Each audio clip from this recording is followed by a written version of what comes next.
Bom dia, sétimo ano. O assunto de hoje, da nossa aula, é sujeito inexistente e verbos de ligação. Eu estou aqui com o nosso bloco de atividades para nós seguirmos juntos e assim eu poder explicar com mais propriedade a vocês. Se vocês puderem olhar o bloco de atividades, vai ficar muito bom. Então é o seguinte, gente. Semana passada, a nossa aula foi sobre tipos de sujeito, né? Nós falamos sobre sujeito simples, que só tem um núcleo. Lembram disso? Sujeito composto, 2 núcleos ou mais. Sujeito oculto, que também pode ser chamado de desinencial.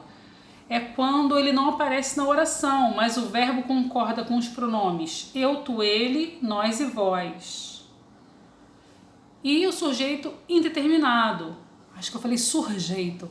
O sujeito indeterminado, que é quando o verbo concorda com eles, né? Mas não está na oração, tipo, chegaram tarde.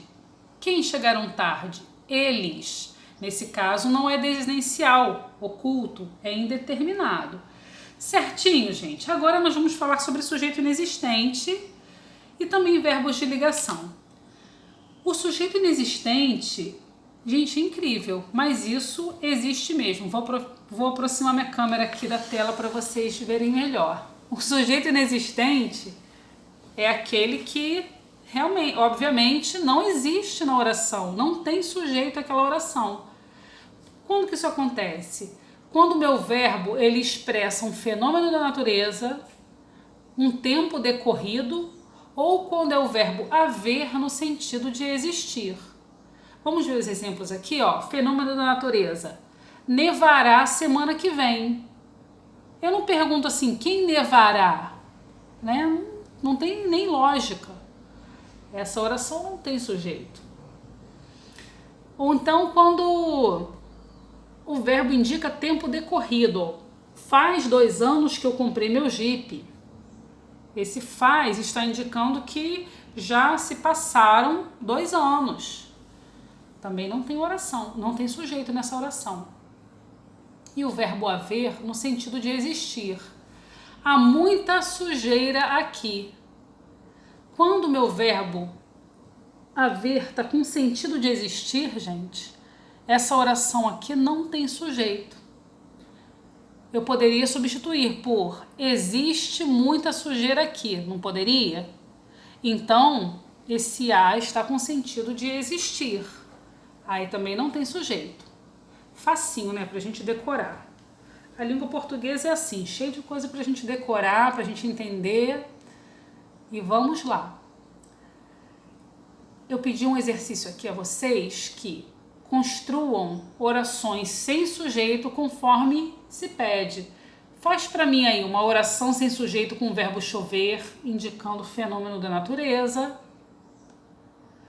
com o verbo fazer, indicando o tempo decorrido, e haver no sentido de existir. Você pode se basear por essas aqui, tá bom? Essa aqui já vai ser a sua base. Agora nós vamos falar sobre o verbo de ligação. O verbo de ligação, gente, é o seguinte. Nós temos 2 tipos de verbo. Verbos que indicam ação e verbos de ligação. O verbo de ligação, ele apenas liga o sujeito a uma característica. O verbo de ação, ele indica uma ação que o sujeito está praticando. Vamos ver com um exemplo que fica tudo muito mais claro? Eu adoro exemplos, me ajudam pra caramba. Olha essa frase aqui de um verbo de ação. Eu corri atrás da vaga durante o ano todo, ano inteiro. Correr é uma ação. Então, esse verbo aqui, correr, é um verbo de ação. Mas o verbo de ligação é diferente. Veja aqui, ó. Maria é persistente. O verbo é, né, o verbo ser conjugado no presente. Esse verbo é uma ação que a Maria está praticando? Ela está praticando a ação de ser? Não, ela apenas é. Isso aqui indica o quê?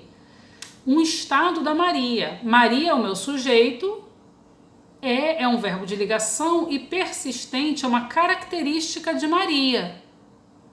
Esse verbo é chamado de ligação porque ele liga o meu sujeito a uma característica do sujeito. Essa característica do sujeito, a partir de hoje, nós vamos chamá-la de predicativo do sujeito. Tá bom, pessoal? Até botei aqui, ó, predicativo do sujeito. Tem um exercíciozinho aqui para você fazer, ó. Marcar com um X as orações, deixa eu voltar aqui, que possuem verbos de ligação, de ação, perdão, e aqui marcar com um X as orações que possuem verbo de ligação. Certinho, pessoal? Olhem lá no nosso livro também, da página 22 a 27, que tem maiores explicações. O livro complementa a nossa aula, tá ok? Então eu aguardo vocês na segunda-feira e um abraço para todos.